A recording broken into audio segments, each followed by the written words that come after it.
Director, Agency of Protection of the Right to Free Access to Public Information, North Macedonia. Most welcome. The third speaker, Anjali, is coming from New Delhi, and again, she's been with the ICIC and I guess with ATI and many other events since a long time ago. So thank you. Let's start our session. I will also take my seat. Last year we had 123 member states joining, and with this survey we try to measure access to information. And of course, it is easy to measure when you just have a measurement of how many laws, certain aspects of implementation, exceptions, and so on and so forth.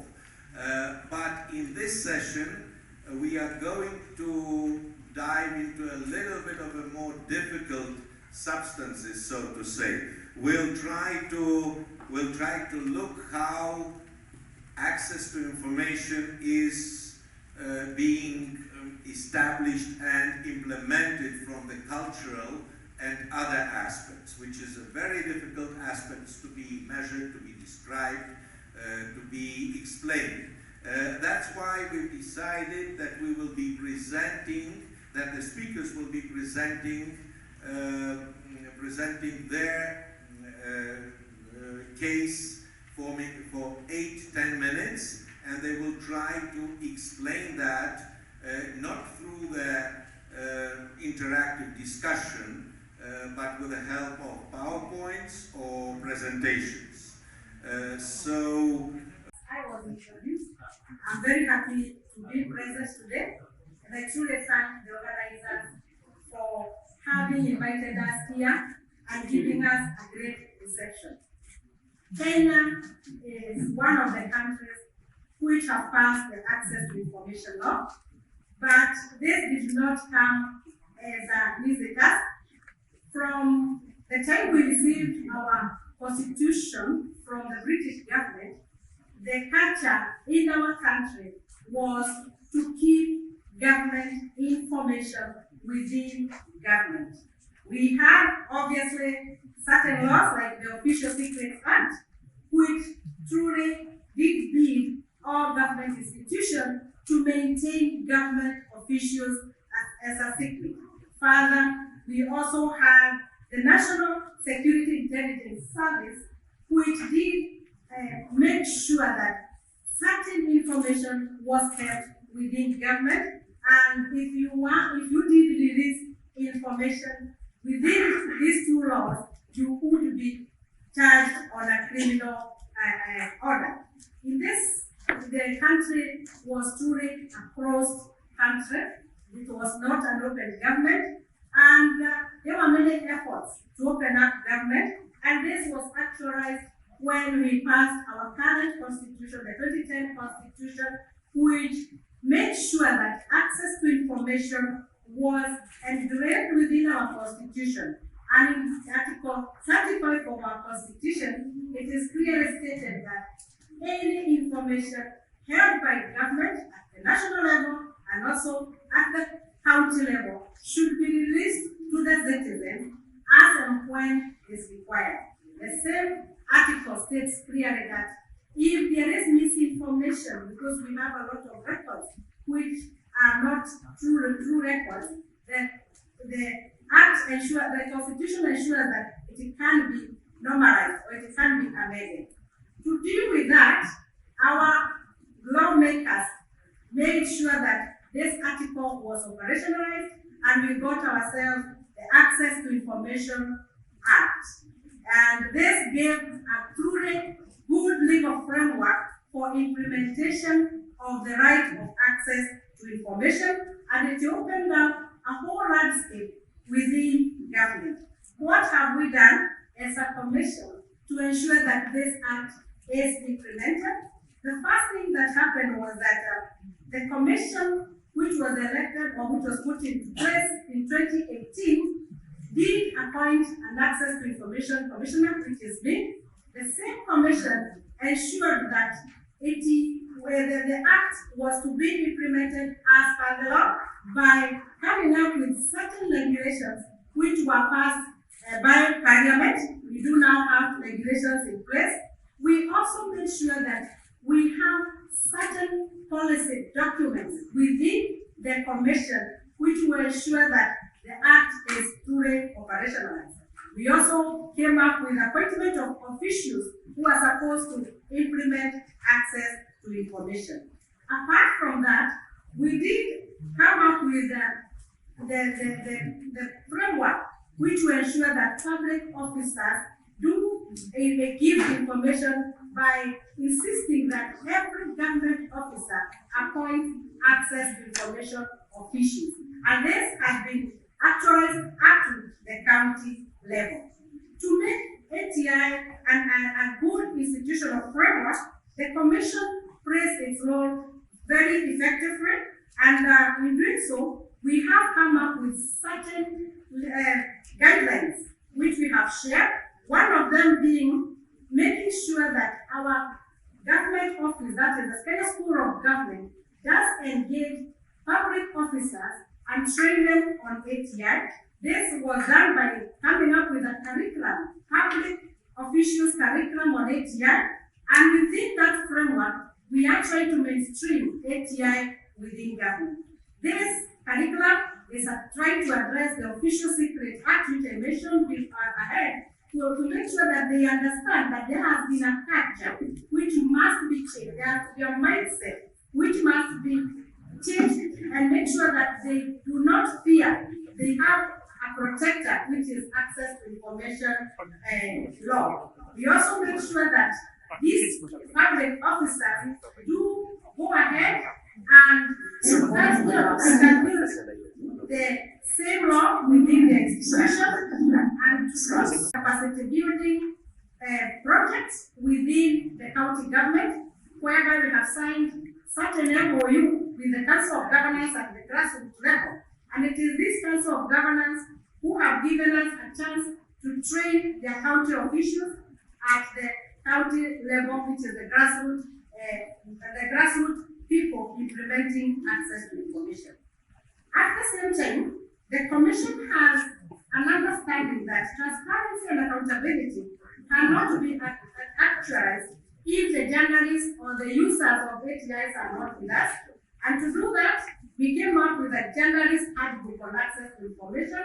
We have teamed up with civil society, and we have tried to train our journalists on how to use access to information and to carry out investigative journalism within our country.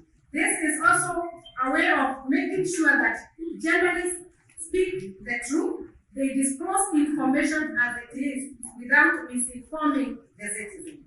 To do so, we have also worked with the citizens at the county level, where we have done many small book tracks which we have shared with them to make sure that they know the process of requesting information.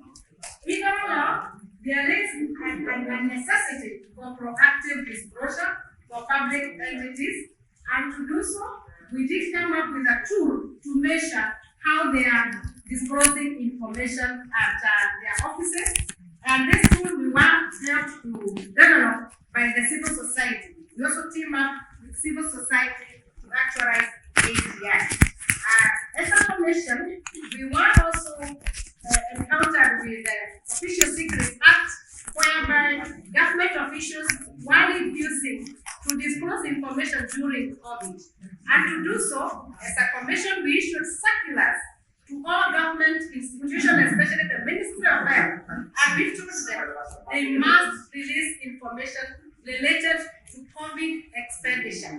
This was held by the citizens, and they were happy that the commission was implementing ATI. We do not work alone.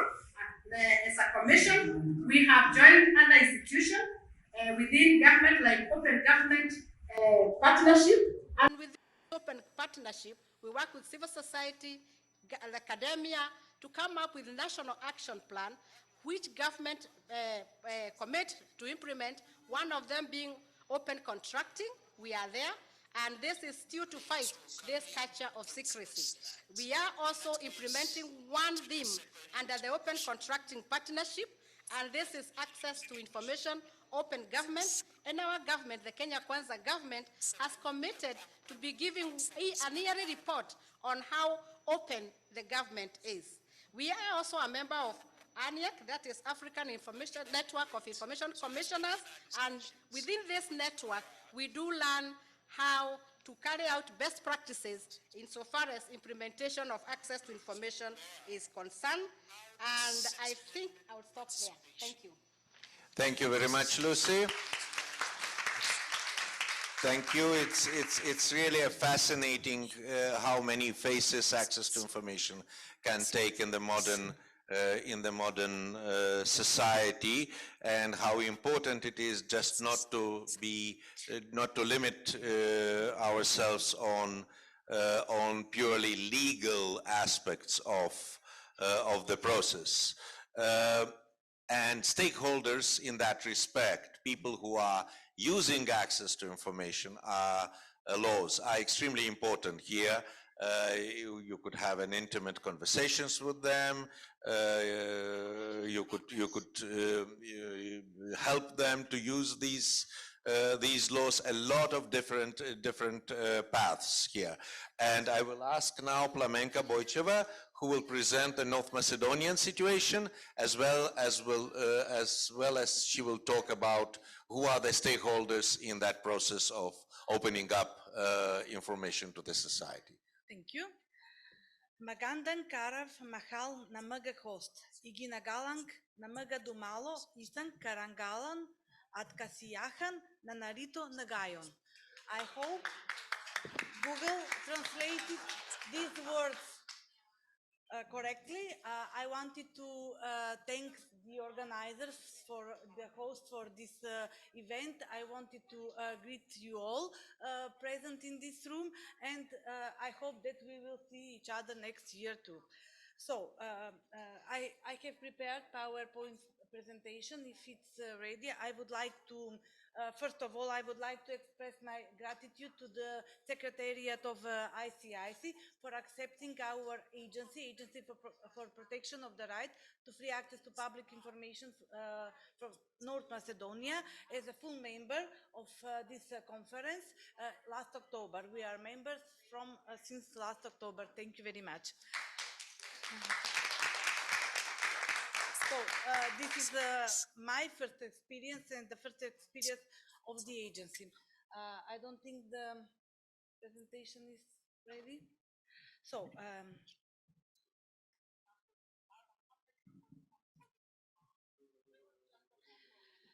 the right to free access to public information is in the Republic of North Macedonia is guaranteed by the Constitution, and it's operationalized with the law on free access to public information, which was first adopted in 2006, and now in force is a new law from 2019.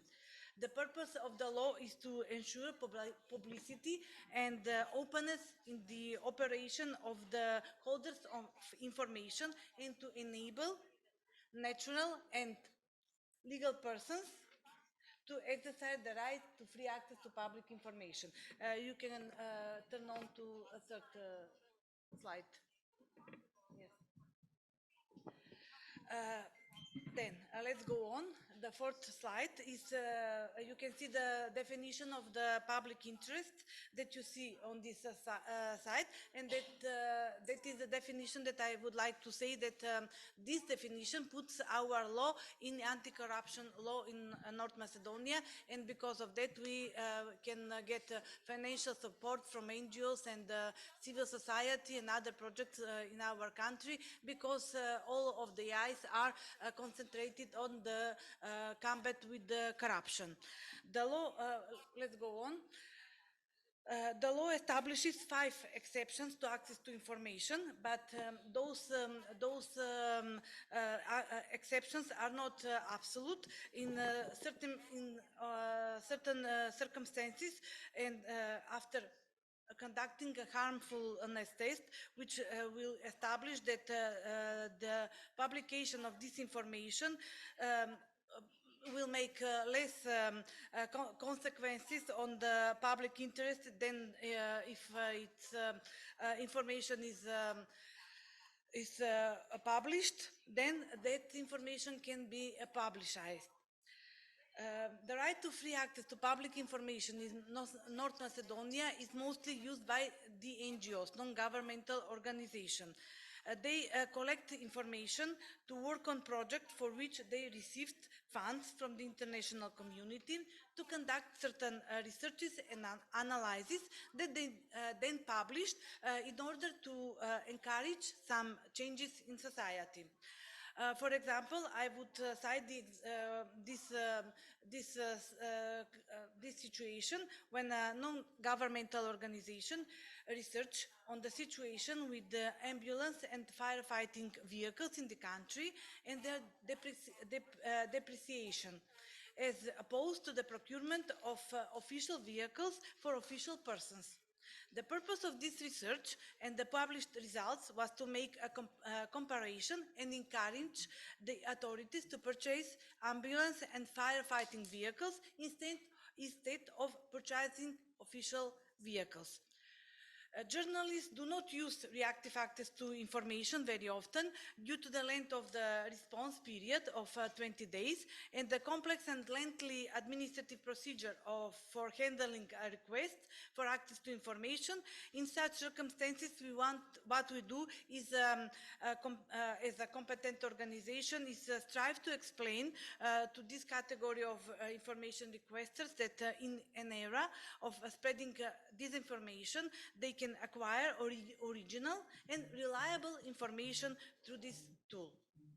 Citizens continue to demand access to information to pursue some personal, non-public interests and rights that they cannot pursue in line with applicable legislation, such as the material laws.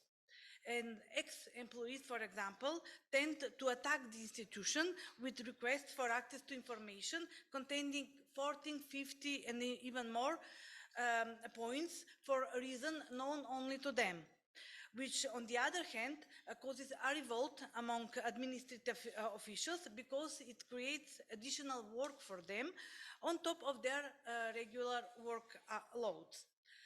To this end, we try to point out to the officials through regular educational sessions that access to public information is a basic human right and that citizens should be given access to information regardless on their reasons or motives.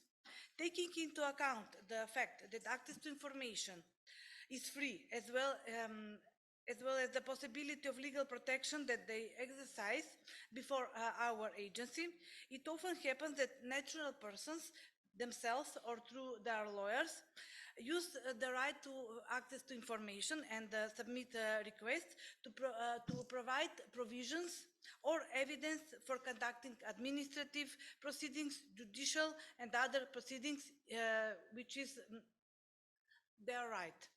It is noteworthy that unlike some other countries, the business community in the Republic of North Macedonia almost never uses the right of access to public information. That is why we are working to find means and ways to promote the right to public information, particularly through the proactive publication of information that institution creates and have at their disposal as a result of their work, as well as on meaning on the concept of access to information and how to use it properly to achieve the public interest. Because of the agency's limited resources, which come solely from the central budget, as we previously heard, we greatly value and appreciate the assistance of we received from the non-governmental sector and the international community in the Republic of North Macedonia in promoting the agency's efforts and work. As a result of these activities, in the past 3 years of its existence, the agency has achieved results in reducing the most pressing problem that has persisted over the years, which is the failure to act upon received requests for access to information or the so-called silence of administration. We achieved this through regular educational sessions with the officials and constant continuous communication with both the requesters and holders of information, which resulted in obtaining the requested information and stopping the procedure after the submitted appeals. Maybe you can go on the next slide where we can see the numbers that we have. Next one, please. No, this is the one. Last year, 2022, we also noticed significant decreases in the number of submitted appeals to only 343 out of a total 7,300 requests for access to public information, as shown is in the annual reports of the holders of information they submitted to the agency. If you consider that in the past years, the number of submitted appeals ranged between 700 and 800, the reduction to 343 is a significant benefit in the field of transparency and accountability in the Republic of North Macedonia. I wouldn't take no more time, so thank you for your attention.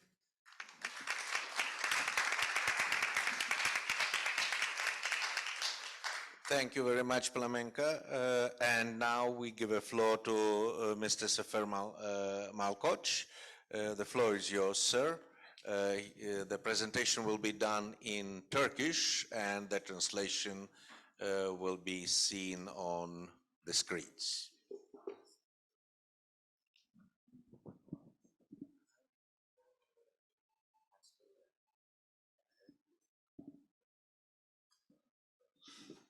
Saygıdeğer moderatör, değerli panelistler, sözlerime başlarken hepinizi saygıyla selamlıyorum. Öncelikle Filipin'de sizlerle bulunmaktan ve bu güzel organizasyonda beraber olmaktan duyduğum memnuniyeti ifade etmek istiyorum.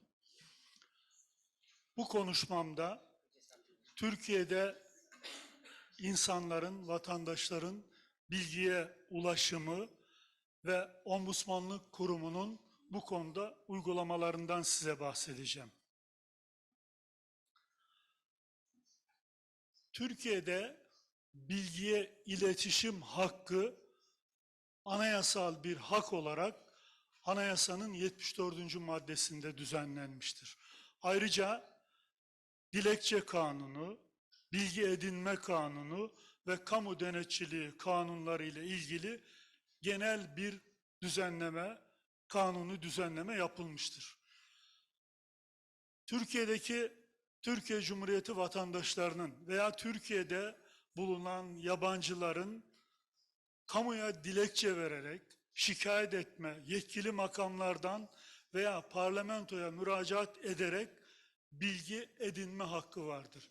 Ayrıca bilgi edinmek için kamu denetçiliği kurumuna da başvurabilmektedirler. Türkiye'de 2003 yılında yürürlüğe giren bilgi edinme kanunu ile ilgili çeşitli düzenlemeler ve çalışma usulleri ortaya konmuştur. Türkiye'de vatandaşların bilgi edinme hakları konusunda birçok kurum kurulmuş ve bununla ilgili mekanizmalar geliştirilmiştir. Bunlardan birkaç tanesini sayacağım. Türkiye Ombudsmanlığı, Türkiye İnsan Hakları Eşitlik Kurumu, Parlamento Dilekçe Komisyonu, Kişisel Verileri Koruma Kurulu, bilgi edinme ile ilgili kanun.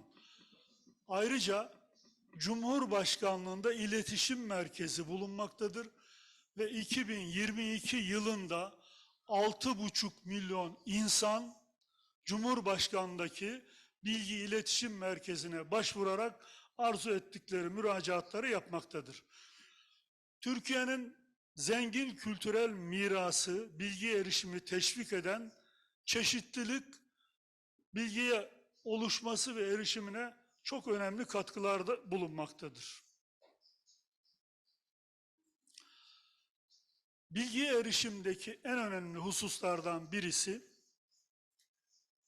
bu konuda vatandaşlar ve insanlar üzerinde belli bir bilinç oluşturmaktır, şuur oluşturmaktır. Toplumun bütün kesimlerinin bilgiye erişimin önemini kavraması ve bu noktada da çaba göstermesi gerekmektedir. Bilgiye erişim hakkının yerleşmesi için ilkokullarda, liselerde, üniversitelerde ve diğer kurumlarda mutlaka farkındalık oluşturulmalı ve bu konuda çalışmalar yapılmalıdır. Türkiye'de ilkokul, ortaokul, lisede bulunan 19 milyon öğrenciye bunlar ders kitaplarında anlatılmakta ve okutulmaktadır.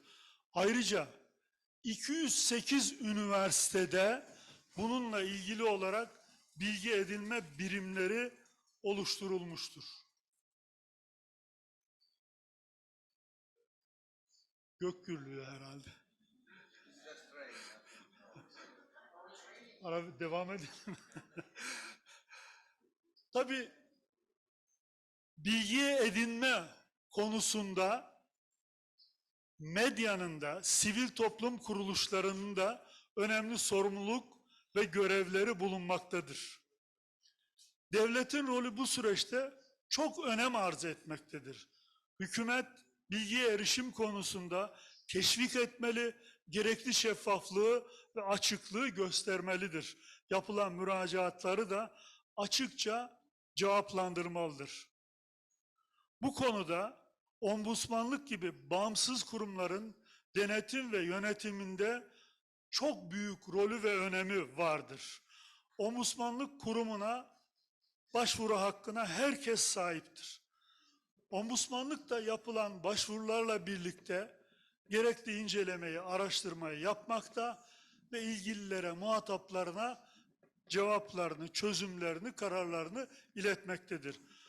Bu çerçevede Türkiye Ombudsmanlığı olarak çalışmalarımız hakkında kısa bir bilgi sunmak istiyorum. Türkiye Ombudsmanlığı 2012 yılında kurulmuş anayasal bir kurumdur. Kurumda bir baş denetçi, 5 tane de denetçi bulunmaktadır. Ve toplam personelimiz 300 kişidir. Kararlarımızı, raporlarımızı parlamentoya sunmaktayız. İdarenin her türlü eylem ve işlemleriyle tutum ve davranışları bize intikal ettirilmekte. Biz de bunları incelemekteyiz. Türkiye Ombudsmanlığı'nın yasal ve anayasal teminatı vardır. 2013 yılından beri, yani son 10 yıl içerisinde Türkiye Ombudsmanlığı'na 213 bin başvuru yapılmış, bunlar incelenip karara bağlanmıştır. Ayrıca Türkiye Ombudsmanlığı'na mail ortamında, telefonla veya faksla veya yüz yüze gelerek müracaat eden 1 milyon insana da hukuki destekte bulunmuş, yol gösterilmiş, yardımcı olunmuştur. Hak arama kurumlarının, bilgi edinme kurumlarının mutlaka ve mutlaka toplum tarafından öğrenilmesi ve benimsenmesi gerekmektedir. Vatandaşlar bu konuda çözüm ararken kendilerine mutlaka hukuku destek gösterilmeli, yardımda bulunmalıdır. Biz Türkiye Ombudsmanlığı olarak bu konuda çok hassasız ve bize yapılan şikayetlerle, müracaatlarla yeterli kalmayıp toplumu bilgilendirmeye çalışmaktayız. Bu anlamda hak arama kültürünü yaygınlaşmak için illeri dolaşıp sivil toplum örgütleriyle, üniversitelerle, medyayla ortak çalışmalar yapmaktayız. Milli Eğitim Bakanlığı'na gidip bunların ders kitaplarına okutulmalarını temin etmekteyiz. Ayrıca Türkiye'deki 150 üniversitede ombudsmanlık topluluğu kurduk. Bunun yanı sıra Türkiye'nin yurt dışında 10 milyona yakın vatandaşı var. Avusturya, Belçika, Hollanda, Fransa, Almanya gibi Türk vatandaşlarının bulunduğu ülkelere giderek buralarda da vatandaşlara haklarını nasıl arayacaklarını anlattık, öğrettik. Türkiye Ombudsmanlığı dünyadaki 9 uluslararası ombudsmanlık ağının üyesidir. İslam Ülkeleri İşbirliği Teşkilatı'nın başkanlığını yürütmekteyiz. Asya Ombudsmanlar Birliği, Avrupa Ombudsmanlık Enstitüsü'nün yönetim kurulu üyeliğini yürütmekteyiz. Aynı zamanda da Türk Devletleri Teşkilatı Ombudsmanlar Birliği'nin kurucu başkanıyız. 11-12 Ocak 2023 tarihinde büyük bir ombudsmanlık toplantısı yaptık. Buna 45 ülkeden ombudsman katıldı. Toplantının önemli taraflarından birisi de şudur. İki savaşan ülke, Ukrayna ve Rusya ombudsmanlarını Türkiye'ye davet ederek onları buluşturduk, üçlü görüşmeler yaptık. Savaşın çocuklar üzerinde, kadınlar üzerinde ve yaralılar üzerinde etkisini azaltıp ve onların karşılıklı olarak takas edilmesi için çalışmalar yaptık. Ve Rusya-Ukrayna Ombudsmanı ile birlikte Türkiye Cumhuriyeti Cumhurbaşkanı Recep Tayyip Erdoğan'a giderek Sayın Zelenski'yi ve Sayın Putin'i aramasını temin ederek bu bahsettiğim kadınlar, çocukların veya esirlerin takası konusunda kendilerinden destek istedik. Son olarak değineceğim husus, biliyorsunuz dünyada çok büyük felaketler var. Depremler oluyor, volkanik patlamalar oluyor, göçler oluyor. Türkiye'de de 6 Ocak 2023 günü büyük bir deprem oldu. 11 etkilendi, 14 milyon insan direkt etkilendi ve maalesef 50 binin üzerinde insan öldü. Bu depremin gerçekleştiği bölgelerde 275 bin kamu görevlisi ve 650 bin gönüllü insan depremde zarara uğrayanların yanına koştu. Şunu memnuniyetle belirteyim ki deprem bölgesinde 650 bin yeni konut yapılacak. Bunların 319 bini de bir yıl içerisinde yapılacak. Türkiye'nin yaşadığı bu büyük felakette 90 ülkeden 11 bin kurtarma ekibi Türkiye'ye geldi. Bu anlamda gelen ekiplerden birisi de Filipinler ekibiydi. Bu vesileyle Türkiye'ye destek için el uzatan Filipinlere, Filipin'in devlet başkanı Sayın Marcos'a ve gelen kurtarma ekibine huzurunuzda teşekkür ediyorum. Sağ olsunlar, var olsunlar.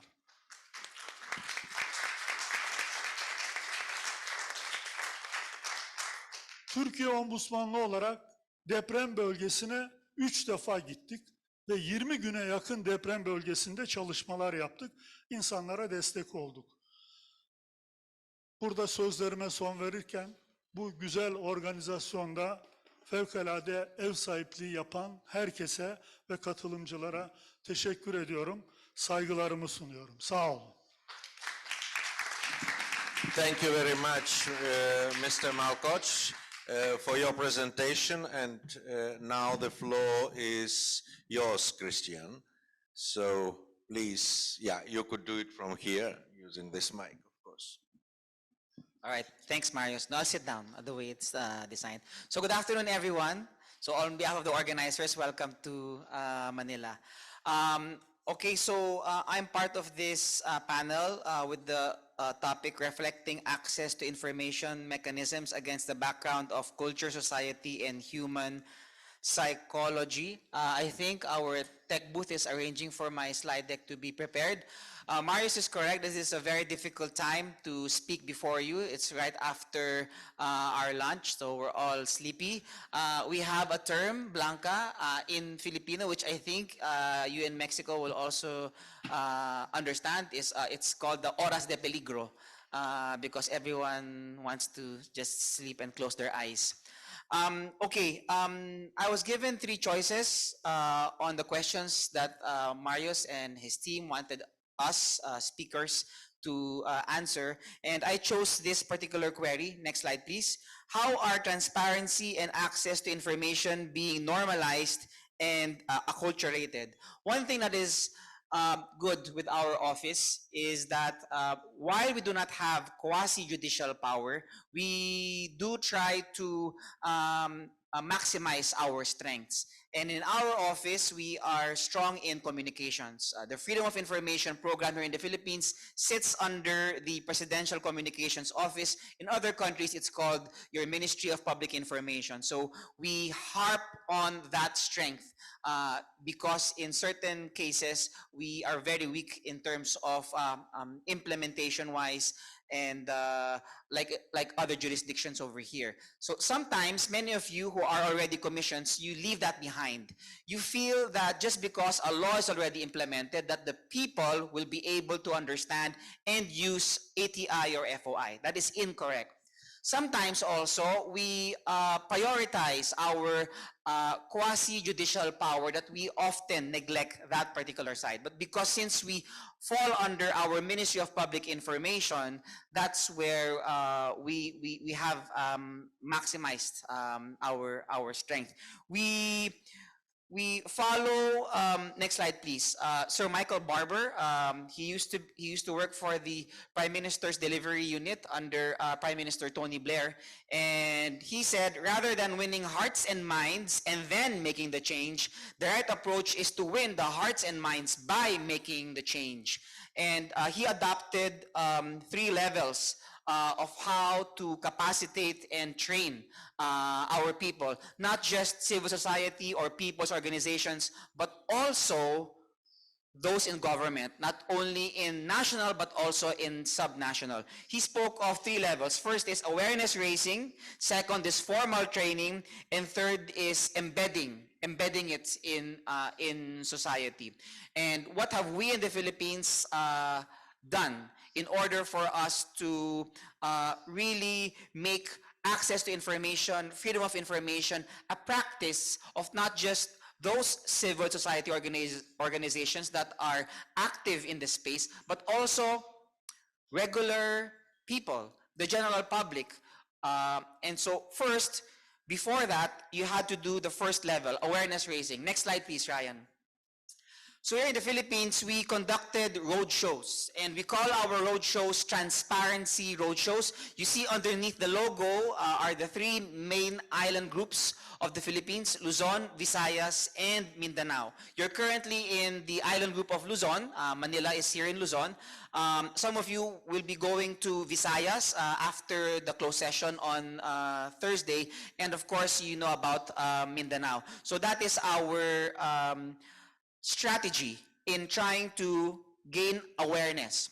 So it's not enough that we are able to train government workers in the space here in the National Capital Region. Yes, most of our departments, most of our government offices are here in Metro Manila, and we do conduct, very similar to what Lucy did in Kenya. I think our presentation is very similar. I applaud you for being very proactive in trying to explain access to information in your government. So we have that. But we have many other government workers outside of our capital that need to be capacitated. And that's why we held these transparency roadshows. In these transparency roadshows, we would go to a particular island or a province, and we would invite our counterparts in the regional and the provincial level. So the counterparts in agriculture, the counterparts in public works and highways, the counterparts in education to come over. We also invite the local civil society organizations. We also contact the local media. We also contact schools and other people's organizations and explain to them what the Freedom of Information program is. That way, we ensure awareness not just in the main cities like Manila, Cebu, or Davao, but also in the outskirts, because access to information is more important for those who do not know about it. So that's level 1. Awareness raising is very important. I hope you don't forget about that. Next is the second level, which is formal training. Can we see the slide, please? In formal training, our office would organize specific workshops and seminars for specific target audiences. And so we have an FOI bootcamp, and you can see it on the screen. It's on the upper left side.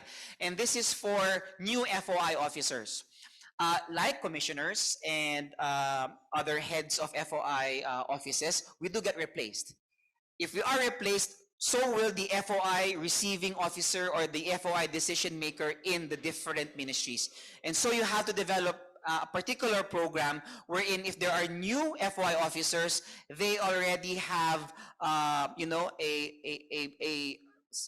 um, uh, a briefing of what access to information is, what to do when an FOI request is made. You cannot assume that since the law is there, that they will be able to know what to release. You have to capacitate them. And so we tell them what are the exceptions. The general rule is to disclose information. Next is we also have, if you graduate from the FOI bootcamp, back, please.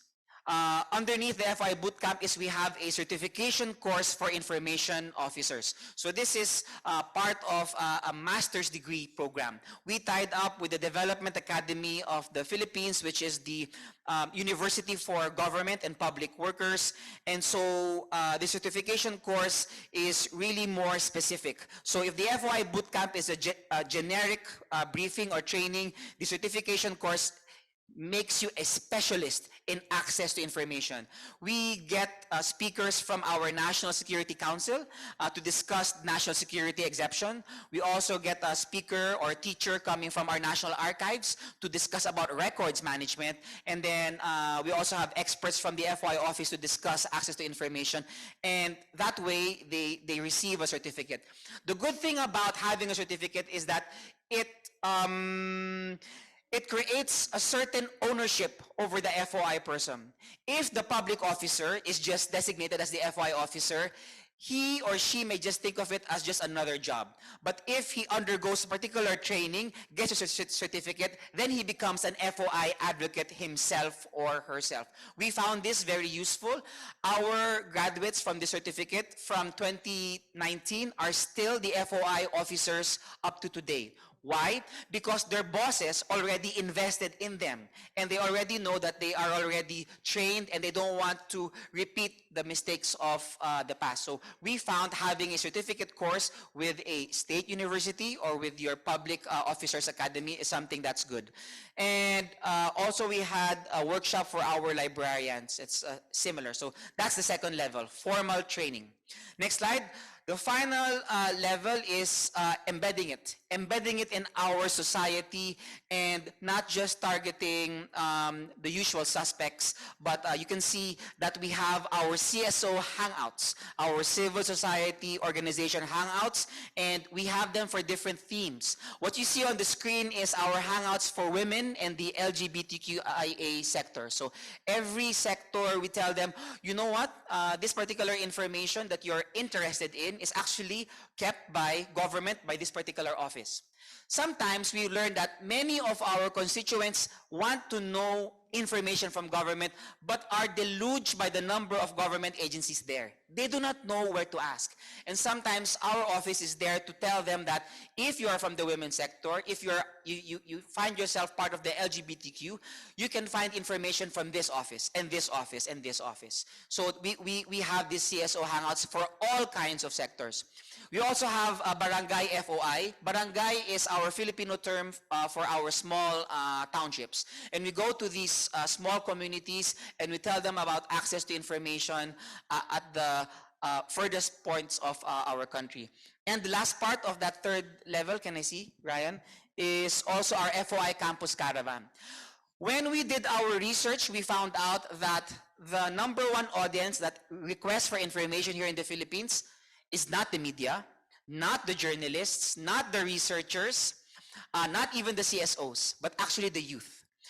Students are the ones who request information most. So we capitalized on that and we entered into agreements with universities. We came to them and then tell them that this is access information that they can actually log on to our website, foi.gov.ph, and request for information and conduct certain training. So that's how we assimilate FOI in our society by really pushing through with what Michael Barber mentioned, which is to create awareness raising, have formal training, and embedding it. I'm conscious of time. I'd like to end with another quote from Michael Barber, and he said, we have to remind ourselves that behavior comes before belief and competence comes before confidence. Thank you very much, and mabuhay, and good afternoon.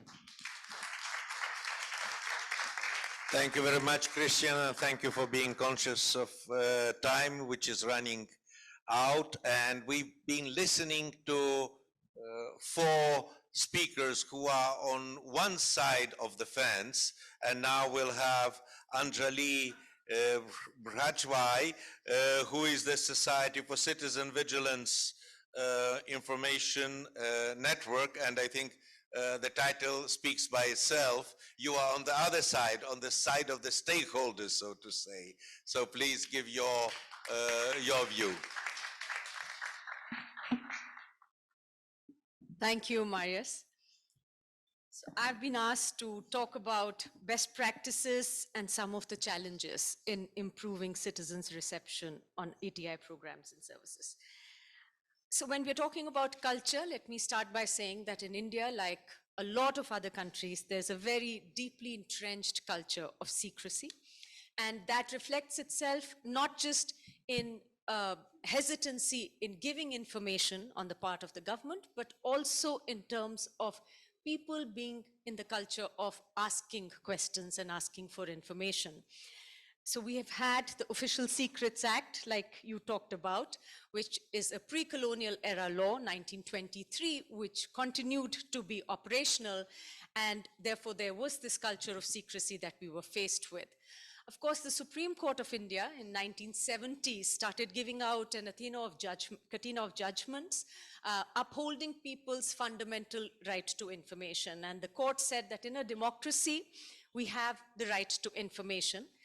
Also, people started realizing that with a closed system of governance, there was arbitrary use of power and there was corruption that went down to the lowest levels. So it was impossible to access basic rights and entitlements without having to pay a bribe. So there was an understanding slowly that evolved that there needed to be much more openness and transparency.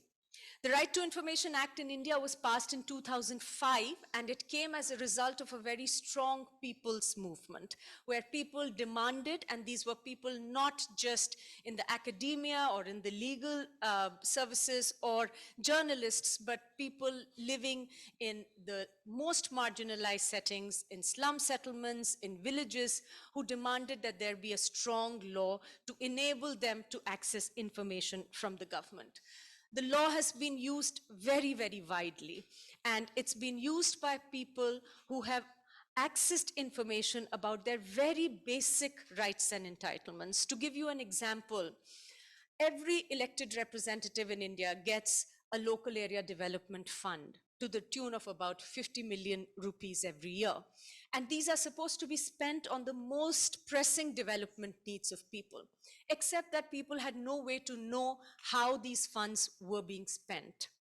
So in a place in South Delhi, for example, there is a constituency which has a huge water shortage, and people used to queue up for hours in the middle of the night, especially women, to access water.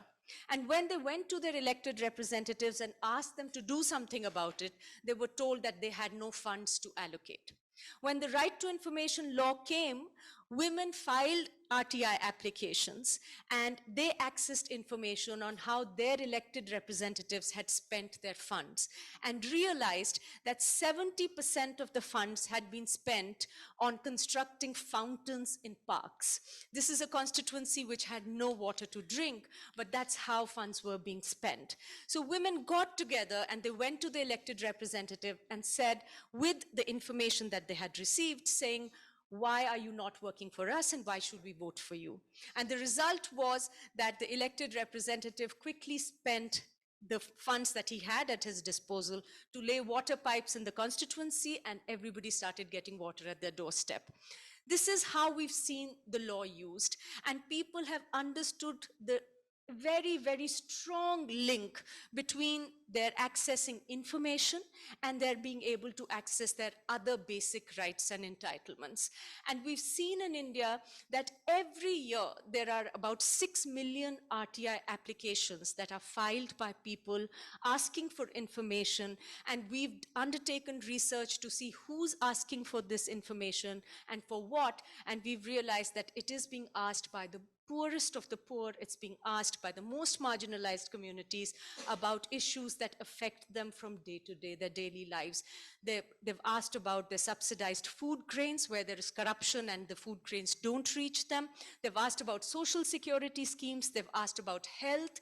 During COVID, there were lots of RTI applications that were filed by people to hold hospitals, public hospitals to account. They've asked about education facilities that are supposed to be provided by the government. What we have also understood is that in terms of best practices, one of the most important ways to ensure that people have information is through proactive disclosures. Of course, information when it is sought is very, very important. It has to be responded to, but proactive disclosure of information in societies where formal education is not very prevalent, where a lot of people are unlettered, and there is a huge digital divide. It is extremely important to put information out in the public domain. And governments have been asked, information commissions in our country have played that role to ask governments to put information out in the public domain. So for example, I told you about the elected representatives' funds. The Central Information Commission in India finally ordered that all the funds that are spent must be put on boards in different places and marketplaces so that people have access to that information. And we saw the effect of it. In places where this information was being put out, suddenly from very wasteful expenditure like fountains and fancy lighting in parks, suddenly the shift in expenditure to providing water to schools that educate girls, providing facilities, washrooms in girls' schools, these sorts of expenditures started taking place. And it shows how just having information in the public domain had this impact of greater accountability of those in power. The Right to Information Act in India, I cannot think of a single movement, a progressive movement, that is not using the law. So the law is being used by movements that stand for justice, that are demanding that there be environmental improvements. There are movements that are using it to ensure that there is proper education for children.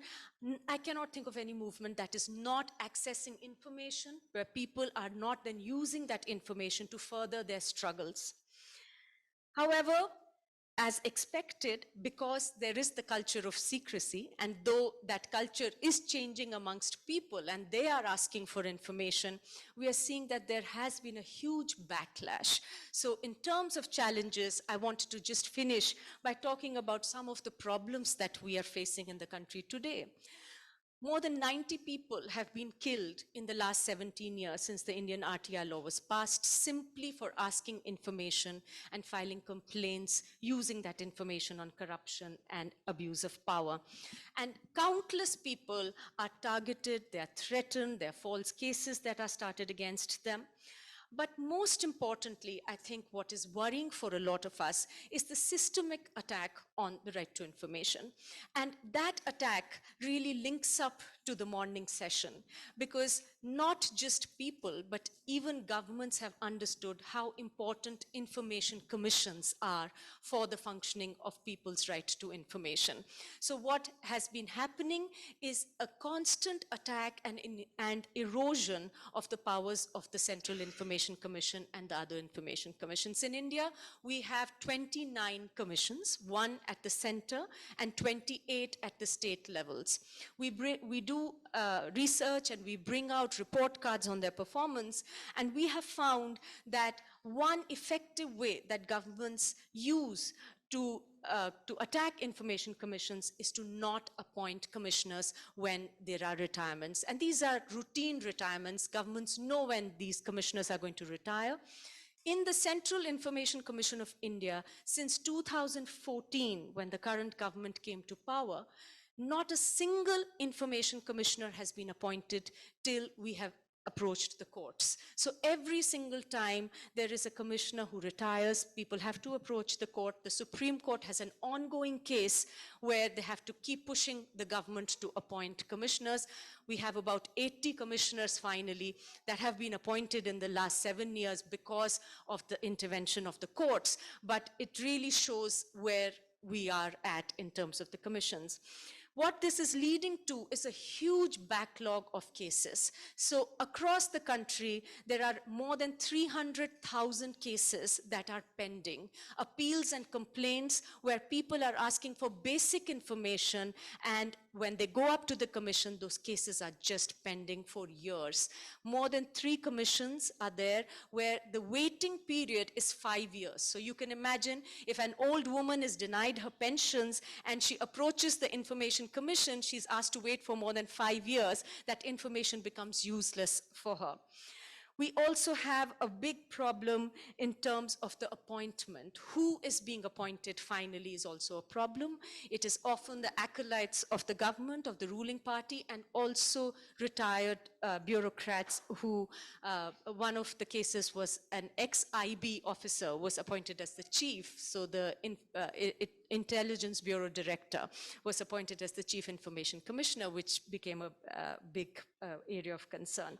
And finally, there have been amendments to the law where the central government has empowered itself to decide the salaries, the tenures, and the post-retirement benefits of all information commissioners in the country. So essentially, each commissioner knows that on a case-by-case basis, depending on how their performance pleases or displeases the government in power at the center, their post-retirement benefits can be impacted, their salaries and tenures are to be decided by them. I'll stop here. Thank you very much. Thank you very much, Anjali. And being conscious of time, I will try to summarize in few words.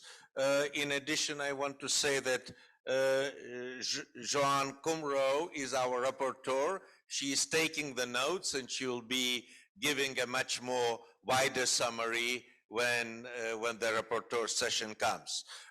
What I picked up from what we were talking about, that of course, when we are talking about the ATI, we are talking not just about RTI applications and about proactive disclosure, which is the usual verbs, but we are talking about mainstreaming ATI, we are talking about promoting ATI, we are talking about engaging partners, we are talking about capitalizing on the roots of the human rights defenders, which are very often the source of the idea of the law. We are talking about embedding RTI and assimilating it into our societies. So a lot of words which are calling for action, a lot of verbs which are basically saying that the law itself and its implementation is much, much wider than just the formalities which are recorded in the law.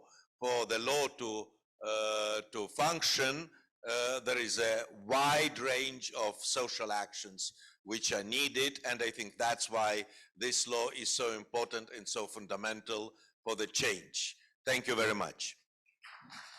Good panel. Congratulations. Not enough.